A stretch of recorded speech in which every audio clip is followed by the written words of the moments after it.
welcome to another Scots Whay Hae podcast, and I'm joined today by writer and journalist Hugo Rifkind to talk about his new novel Rabbits, which is published by Polygon Books, and I have my copy right here. Hello, Hugo. Hello, how are you?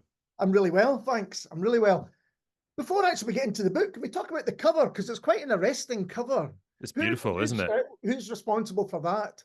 It was a big team effort. It was designed by a woman called Abby, who works at Berlin at Polygon. But it was I discussed it. Jamie Crawford, my editor on the book, we discussed sort of covers, and I had this idea of a kind of sort of depressed looking, sort of like Donnie Darko, but more depressed and sad and frightened looking. And we talked about that a little bit. And then they drew up a few covers, and they were all good, but that one immediately grabbed us. And Edward Crossan at Polygon as well, who also worked on the book, him and Jamie really fought for that cover, because I think there were. At first, there was an idea that maybe it should be something a bit more conventional, but we all thought, no, that one really pops. It really does. It really does. It really stands out. And I understand it's now available as earrings. I mean, I hope so. Basically, I discovered just the other day that someone got in touch with me from Australia and said, when can I buy the book in Australia? And so I thought, oh, I'm not quite sure when it's out in Australia. So I went and had a look on Amazon to see what they were saying there. No, they asked why they couldn't get it on Kindle in Australia. And I realized it doesn't come out in Australia till October. But also, Amazon does its rankings of various books, and for some reason my book had also been classified in the novelty stud earrings category, where it was number 50. So I tweeted about this, and Polygon immediately mocked up some earrings. So hopefully we're right. I haven't checked the novelty stud earring charts, but hopefully we're soaring up it. Soaring up the charts. It kind of reminded me of a 90s indies band album cover, which kind of fits with the book as well in terms of, you know, the time that it's set. So how do you describe Rabbits to people when they ask? It depends who I'm talking to. I think if I'd been better at, I ought to be better at pitching it by now. It's look, essentially what it is a sort of, let's do this right. It's a teenage Great Gatsby of the Scottish posh, right? That's a sentence, but it's a coming of age novel. It's got a bit of murder mystery in there, but it's essentially it's a coming of age novel about somebody who's moving from one social class into another one and trying to understand it. And why did you want to write it? Why was this the story you wanted to tell? Interesting. I mean, it's a story that I'd always thought about writing ever since I lived a life pretty similar to the life in the book. But I wasn't quite sure how to. And I wrote a film script for a film producer friend a few years back that never went anywhere, but I was pretty pleased with it. But it was about a similar bunch of kids. It was a comedy, but it was about a similar bunch of kids who go on holiday into a sort of English coastal town and are very much fish out of water. And I realized that part of the reason why, I mean, like I said, it was a funny script and it worked well, but I realized one of the reasons why it hadn't quite worked how I'd hoped it would is because people didn't really understand who the characters were. Because I'd sort of taken it as read that they came from this kind of quite sheltered Scottish posh public school background, and people don't really know what that means. Even in Scotland, they don't really know what that means a lot of the time. They associate it often with the English public school experience, which is very different and much more established in society. And I thought, actually, maybe there's something interesting here in kind of really sort of penetrating and understanding that. And well, hopefully there was. Yeah, I think that's an interesting part of it, because there are characters, I think, that rarely appear in Scottish fiction themselves. How autobiographical is it, if it is at all? You kind of hinted that it might be a little bit. Yeah, funny. My dad asked that question quite piercingly. It's autobiographical in mood, shall we say, and in some anecdotes. The school is very much based on my school, and so on. None of the characters are based on people I actually know, to the extent that a lot of people I know have read it and they've been, I just can't figure out who's who, and it's because no one's anyone. It's fiction. And the main character is not me, and the family is not my family. But there's certainly bits. I mean, I'd be lying. Obviously, there are bits of my life that I've sort of pillaged liberally, and I'm not sure if that's because I thought they'd be interesting or just because I'm really lazy. But either way, I hope it worked.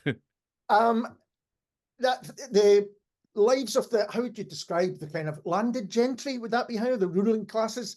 They seem to fascinate people. Why do you think that is? Perhaps because they're not often written about. Yeah, I mean they're often written about in an English context. You've got this sort of reams of fiction and sort of fictional depictions, everything from sort of Downton Abbey downwards, Evelyn Waugh, everything. Yeah. The English upper classes are really well traveled, and I've always thought, I was at a public school in just outside Edinburgh. I was at Loreto.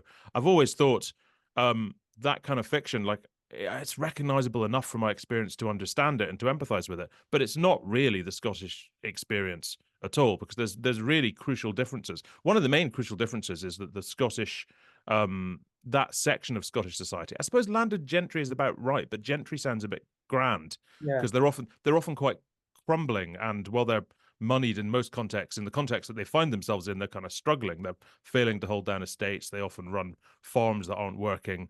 They're almost, certainly in the period of time in the book, almost inevitably, almost uniformly not going to be able to hang on to whatever property they've got for the next generation, even though it's been hung on to for previous generations. And so there's something about that, the alienation that class has in Scotland, how irrelevant they are to the Scottish national story, increasingly so, particularly now as Scotland identifies more and more as a sort of up and coming working class nation, that I thought I really wanted to get under the skin of. Yeah, and of course, often these are people that may own a lot of land. There's a real juxtaposition in the novel that there's a kind of entitlement and a often unearned power going on as things are, as you literally falling around their ears in a lot of the places that they live.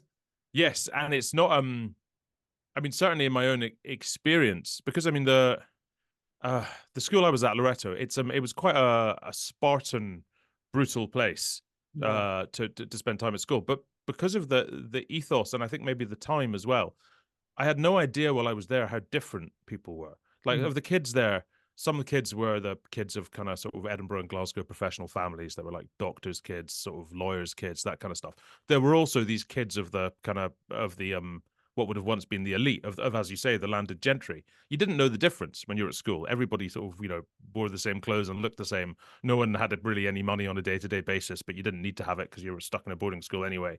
And it was only as I kind of entered into my 20s that I suddenly realized, hang on, some of these people literally have castles. It hadn't occurred to me they had castles. And while I and, the friends who were more like me were leaving school and going on and thinking about university and professions and all that kind of stuff, that whole trajectory had just never been an option for any of them. All they were ever going to do was spend their life trying to hold on to the castle.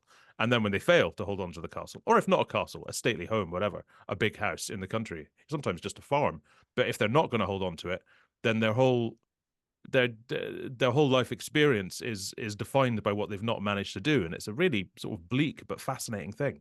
Yeah, and do you think, as we said, this is set in the 90s, but as time has gone on, that's increased. It's increasingly difficult and almost a kind of crisis of identity for people. Well, we are supposed to be, grand in terms of what we have and who we are, but yet, struggling to keep hold of all of these things. I think in a lot of ways, Scotland in the 90s went through what England went through maybe in the 70s. Right. Because the stakes were higher in England. There was a lot more money. These were grander houses. They were, within shouting distance of big cities. There was more potential for them to turn into hotels and conference centers and things like that. And also there was, there were tax changes in the 70s that sort of, impacted inheritance tax and all that kind of stuff. In Scotland, I think because the stakes were lower, these kind of families clung on a little bit longer. But by the time the 90s are coming along, you've got, the money's really running out. There's no prospect of turning things around, because no one really knows how to turn things around, because the whole Airbnb culture, I suppose, hasn't quite kicked off yet. And also, these are people who have just no interest in becoming kind of, the janitors of their family homes so that other people can use them. But also in Scotland in the 90s, you had that political change. It was the point when the decline of the Conservative Party went terminal. And so the political irrelevance, the sort of cultural life irrelevance of these people was gathering apace. And by the time you've got a new parliament, and Holyrood and devolution, they're just they're sort of they become an anachronism. They sort of they just have no place in the culture. Which, as people who sort of grew up surrounded by tartans, often have their own family tartans, is sort of it must just be bewildering. Yeah. And there was often a lot of discussion at the time, and still is today, about land ownership and things like that. I often think if they felt kind of under attack, Yeah, well, I mean, rightly to some degree, you know, because the land ownership question in Scotland is sort of you know, I mean, at times vaguely reminiscent of Zimbabwe, you know, and they've sort of got away with it for generations because we have right to roam and things like that.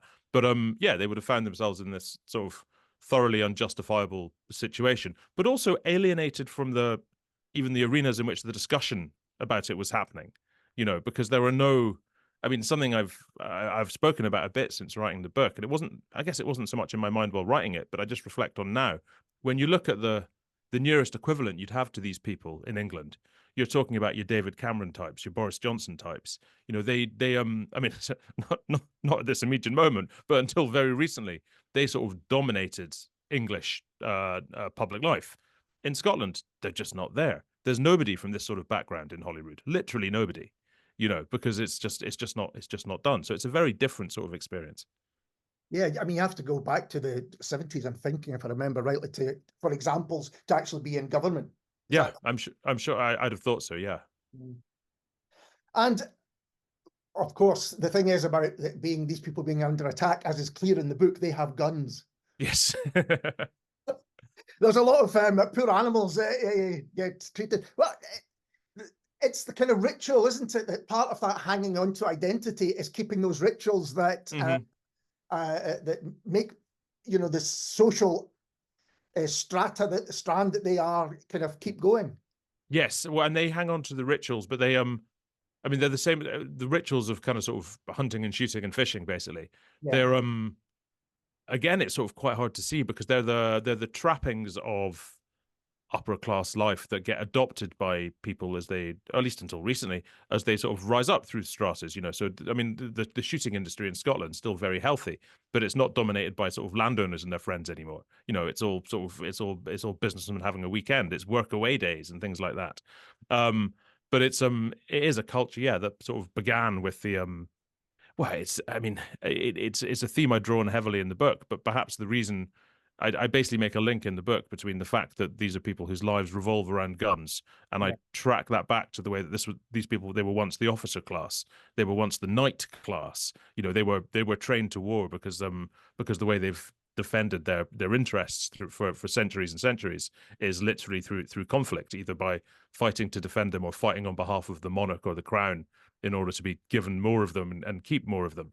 And as with so much in the book, in the 90s, they find themselves in a place where they've still got all these trappings and still got all these history, and there's still not a kid from that kind of background in the country who grows up not knowing how to use a gun, because everyone grows up knowing how to use a gun, and yet the original purpose for this has been long since forgotten, and it just becomes this weird decadent thing they do.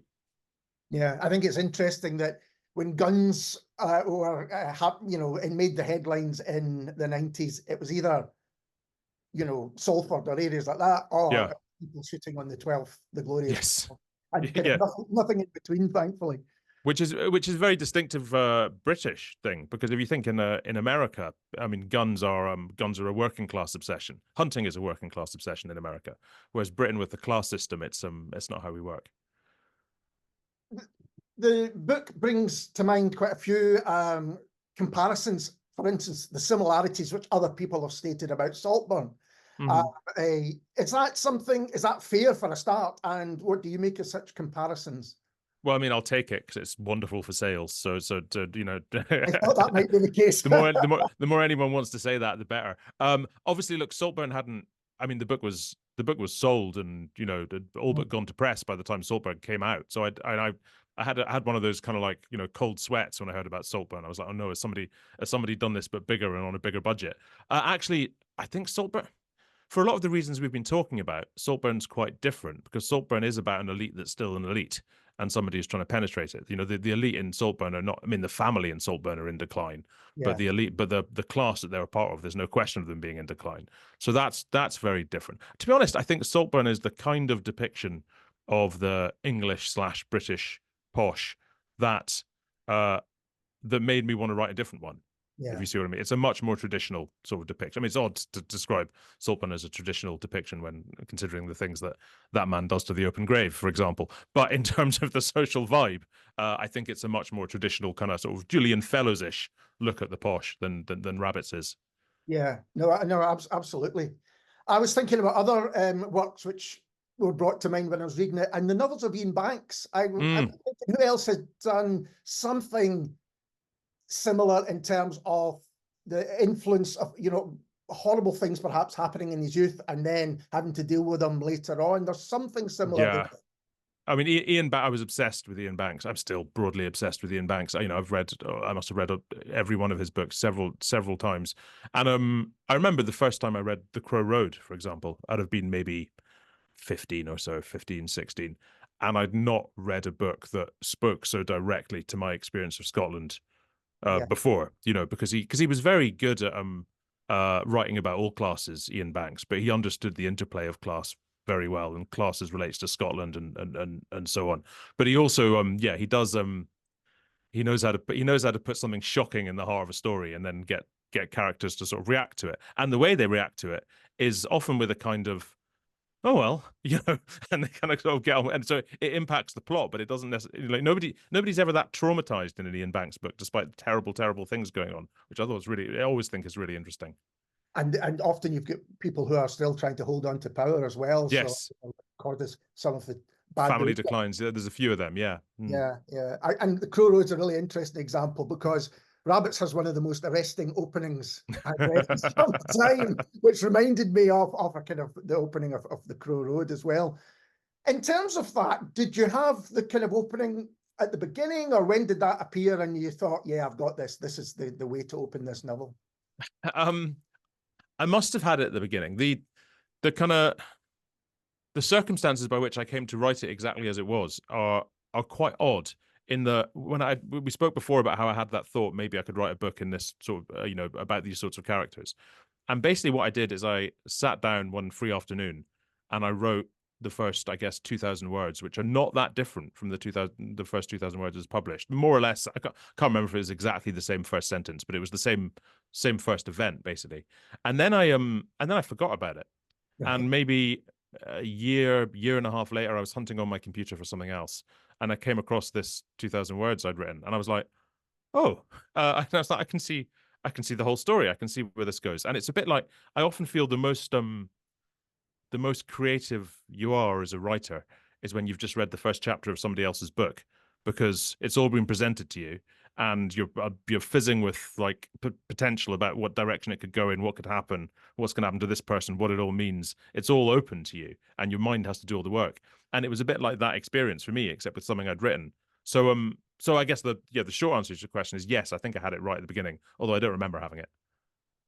So how did the novel then unfold? That's really interesting. You had this 2,000 words that you revisited, and then was it a case of writing it straight through, or did you have any planning? No, I plotted it out. I mean, I could see straight away the mood, the environment, the voice was all there. In terms of events, I plotted it quite carefully, but I thought at first it was going to be much more of a thriller. Right. And in fact, the first draft was much more of a thriller. But it didn't, I still haven't quite pinned down precisely why it didn't quite work as a thriller. I mean, it would have been fine as a thriller, I think, but why it didn't quite do everything it could have done. And I think it's because the parts of the book, the way I'd written it, it's quite, you sound a bit of an idiot saying about your own writing, but it's quite literary. You know, it's quite writing heavy. And sort of turning on a sixpence from that into a kind of like an everybody dies type plot, you know, was it was just too much of a change of gear. And so the second draft was a fairly major redrafting where I basically got rid of the last third of the book and rewrote it again. And so what I ended up with is much more restrained and much more gradual. It's quite a slow burn of a plot now. Yeah. And it had been a bit of a sort of like all singing, all dancing bloodbath, and it just wasn't right. So I do plot, but I don't stick to the plot, is the short answer. And by that point, had an editor seen it? Had your publisher seen it before you made those changes, or was that, you know, were you making these changes alone before you put it forward? No, my agent had seen it. My agent Claire Gonville was Claire Gonville, and I think maybe one of her staff were the only people to have seen it. And she'd been very encouraging all the way through, but she was like, I just don't think the ending quite works, and she was right. And it was one of those times where I've got to that stage with books before, to be honest, where you know there's a good idea there, and something doesn't work, and sometimes you just stop there because you can't think how to make it work. And this time I realized that I wouldn't want to give it away too much to anyone who's not read it.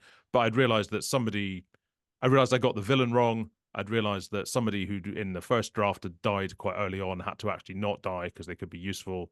And it just after I basically had 2-3 months of just wandering or walking the dog, thinking about it, and then suddenly I had it and I knew what to do. And then once you gave it into the publisher and you're having conversations with editors, was there a lot of work done then, or was it pretty much? No, very little. Jamie Crawford, my editor, said very flatteringly at the book launch. He said it was one of the cleanest manuscripts he'd ever received. There was a little bit of change. There was a little bit of there was one character who needed to be a bit more sinister, basically. But we're talking 4,000 or 5,000 words throughout the manuscript. You know, I mean the copy editor worked on it a bit and tidied it up a bit. There were a few prose ticks, shall we say, that we needed to iron out. But the draft as submitted was not dramatically different from what we ended up with. No.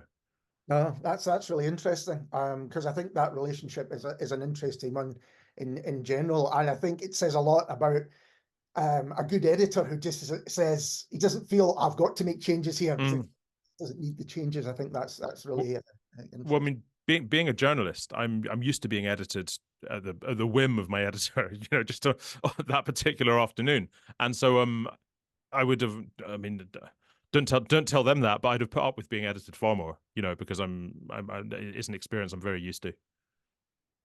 And in terms of, you mentioned the characters and maybe having to change one to make them more sinister, there are lots of characters who the behavior is pretty reprehensible, but they're somehow always charismatic. How did you approach writing your characters?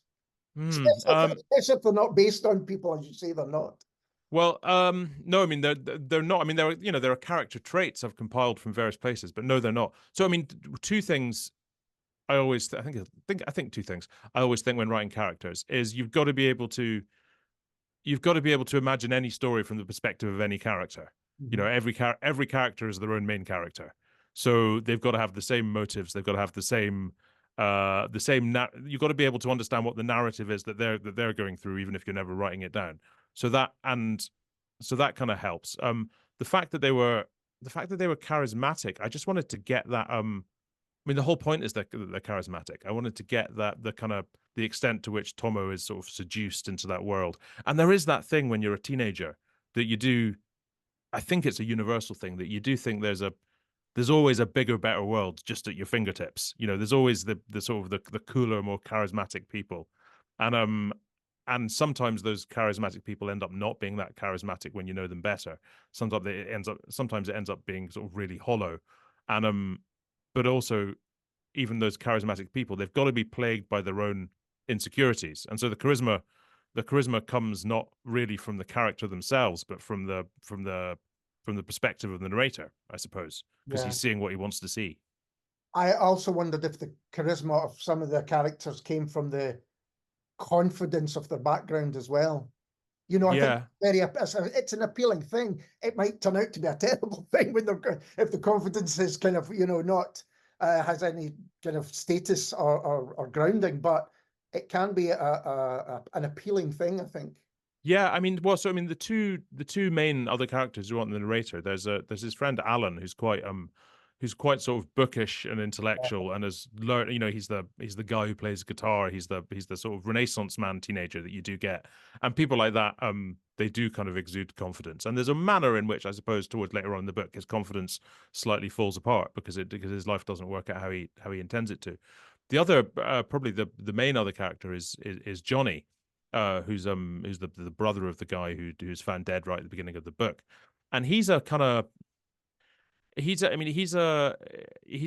that I spent a lot of time trying to get on top of his character because he's a character that's quite hard to put into words because he is charismatic. He's not very bright.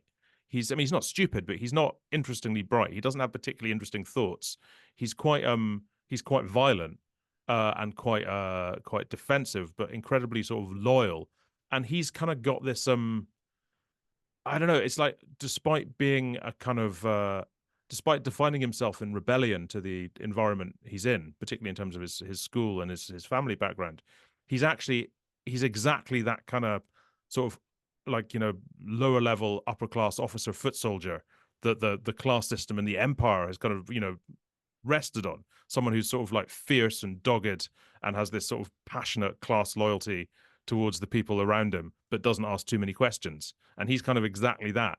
And so he became charismatic, I suppose, because he just symbolizes everything that the narrator doesn't quite understand about this world, but really wants to. Yeah, for him, he's quite uncomplicated in that sense. Yes. The way Yeah. he acts and thinks and all of those things. Very reflexive. Yeah. It's an interest. It's those formative years that you've written about. Always seem to appeal to readers or people watch film. I was thinking about, you know, loving John Hughes movies like The Breakfast Club or Sitting in Glasgow in my teen years. You know, there is something that is universal about them. I guess it's because everyone at some point has to go through some form of education. But just what you're saying, the kind of hopes of youth before they get kind of disillusioned or even destroyed. Was that something that you wanted to examine yourself, that how you had been perhaps and your peers back then, and you know, all those dreams that people have? Yeah, well, I think on one level we never really get over the people we are as teenagers. You know, it'll sort of you know, it sort of it flutters around and then settles, I think, when we're about 15 and a half, and then never really changes after that. But also because I knew the environment I was writing about would be unfamiliar to most readers, but the experience of teenagers is universal. I think just the internal experience of teenagers. There's the same insecurities, the same rivalries, the same sort of awakenings when you're first like attracted to somebody, the same hedonism of first getting drunk and realizing there's this whole new world there, the same excitement about the opportunities of adulthood while resisting the responsibilities of adulthood, all that kind of stuff. And so it was important to me to have the emotional register to be as universal as possible, particularly because the circumstances were going to be so very, very niche. And I will always be fascinated by coming of age stories and teenagers. A lot of my favorite books are set around that kind of age group. Yeah, something else I was reminded of was Bret Easton Ellis' kind of Hero, which is a very American novel, but still has those kind of aspects to it. Yeah. And Rabbits is set firmly in the 1990s, as we mentioned. Was part of the fun in writing the novel revisiting those times, and and thinking about the music and the clothes and the film. I think you referenced the Lemonheads, Regal Filter, which I thought was a lovely reference. do you not get them anymore? It's been a while. I don't know. It's been a while since I've got flags as well. With Neil and I, you know, it was just certainly it's part of the joy of reading it. I wondered if that was part of the joy of writing it. Absolutely. I mean, so a lot of the first draft was completed during lockdown. And there was definitely some appeal of, you know, how I'm not sure how your lockdown was, but I felt for my lockdown and a lot of other people I knew, it was almost like your previous life had ceased to exist and you couldn't imagine that it ever happened. And surely I've just been in this house forever. And so there was something quite rewarding about taking myself off, you know, upstairs. Didn't have to sit in a cellar then. Taking myself off upstairs, you know, with a glass of whiskey and turning on the stereo and kind of sort of subsuming myself back into that world. Definitely, yeah. But also, actually linked to what I was saying before, those are the universal bits. An awful lot of people grew up in the 90s, and sort of almost like regardless of your background in the 90s, there are a few kind of touch points that are familiar to everybody, and I did want to get them in for that reason. And I was thinking about excess, because you know there's lots of evidence of excess going on, but actually throughout the 90s it almost was, you know, that almost defined it, you know, whether it was what was the Britpop or the very beginning with this kind of music and clubs and all that stuff. You know, it was undoubtedly I suppose you could say celebratory, but now looking back on it, you could suggest, you know, what millennium and all of that stuff. It was a hedonistic age, but it was also an age kind of, I mean, until the end, it was an age of kind of economic decline. You know, it was it's quite it can be quite arresting now. I sometimes feel looking back at if you see photos of the 90s, you know, even from nice bits of Edinburgh, just how shabby a lot of stuff was in the 90s, how much stuff had crumbled, how many in London as well. When I moved to London right at the end of the 90s, and when I think back how many derelict buildings there used to be right in the heart of town. You know, the 90s were sort of economically bruising, and there is that sense of decline very much in the book, I hope. Yeah, and maybe that's why the hedonism was so Yeah. prevalent as well. I mentioned, was it fun to write those bits? And I'm thinking, was it fun to write on the whole? The reason I'm asking is I've done interviews with a few writers recently who really said they don't enjoy the process. They feel compelled to do it, but actually the initial process of getting whatever it might be, 10,000 or 100,000 words down, they really dislike. Yeah, no, I loved it. Yeah. I mean, I wouldn't have done it. I mean, my day job, as I said, is as a journalist, and so I write a lot all the time, and I don't always love that. I mean, I do when it works, I do when it flies, I do when I'm really really into it. There's nothing like it. But there are also times when writing can be, I think I mean, I don't know if I'm allowed to swear on this podcast, but it can be a bit like shitting a breeze block. It's really really hard work.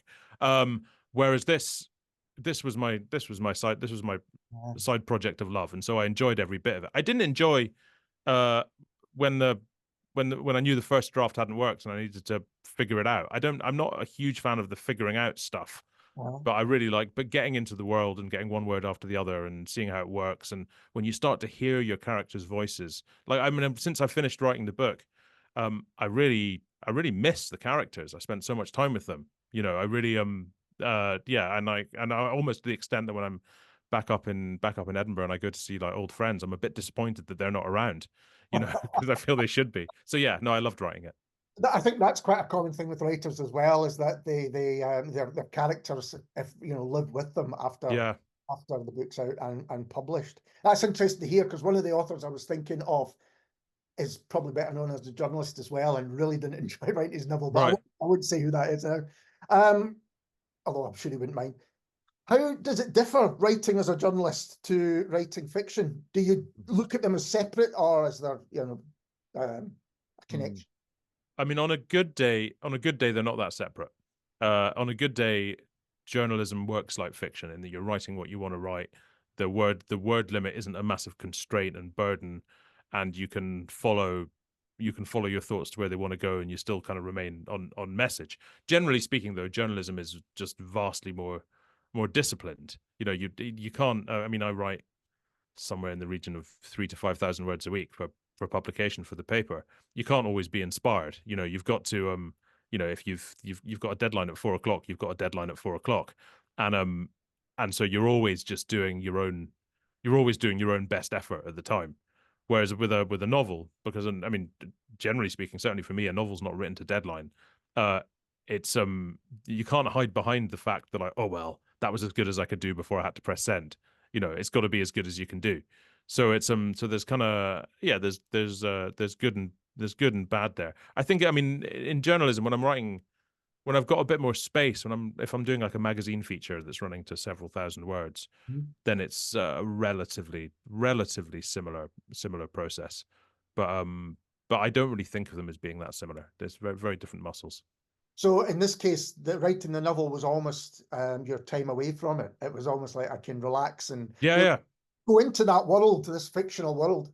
Yes, no, absolutely. I mean, there was the odd point towards the end where I thought I really do need to treat this like work, like day job work. And so there was a point I took a couple of weeks off work to finish it, and there was a period of time where I'd set myself up a couple of hours every morning before I started doing what I was actually being paid for, and to get a certain amount done and that kind of thing. But for the most part, no. For the most part, it was just my it was my happy place. And I mean, you said how much you enjoyed visiting that place. Would you ever return to any of these characters or other stories? Or I don't. I can't think of any of them at the moment who I think their story isn't finished.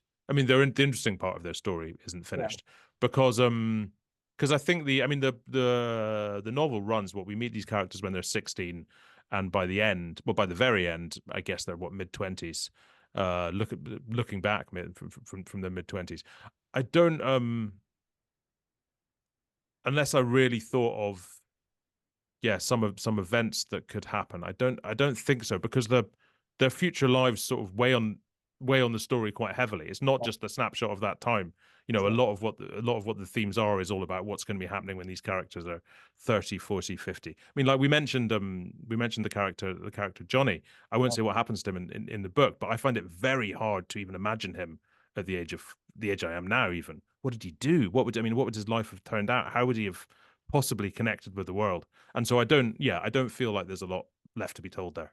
Yeah, no, it does feel like again, returning to Ian Banks, his novels were exactly that. You feel, yeah, that's a one-off story, and everything is as it should be. And I think that is definitely the case with Rabbits.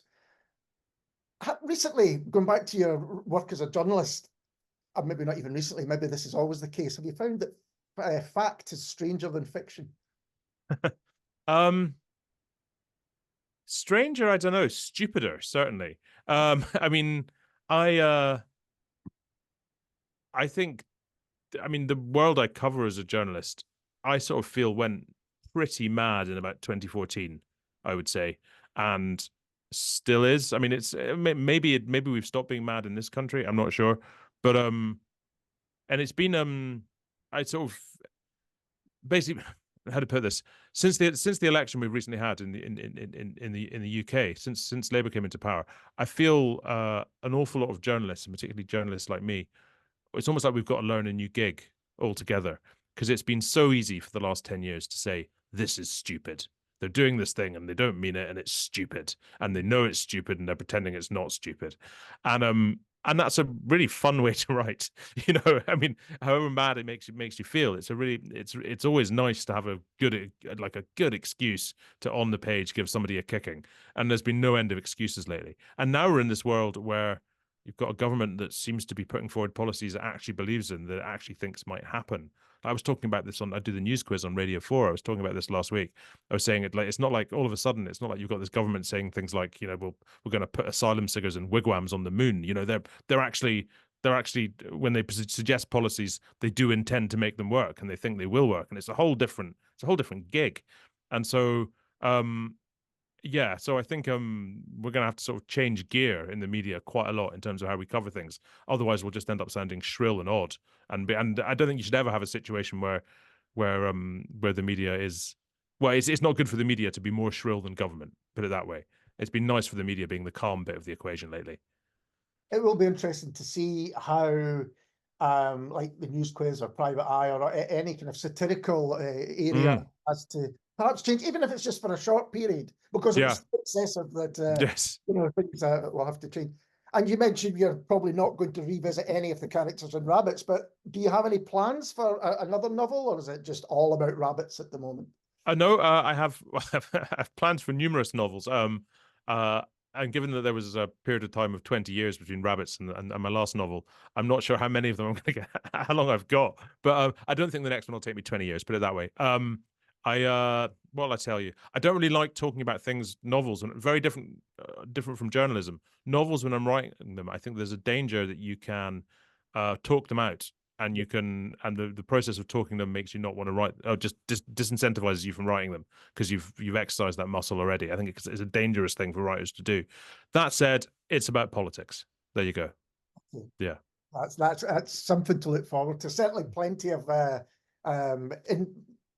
things you can reflect on from the last few years, no doubt. Hugo, thank you so much for taking the time. No, real pleasure. An absolute pleasure, and all the very best with Rabbits. It's a terrific novel. Thank you. Much appreciated. And we'll be back soon with someone completely different.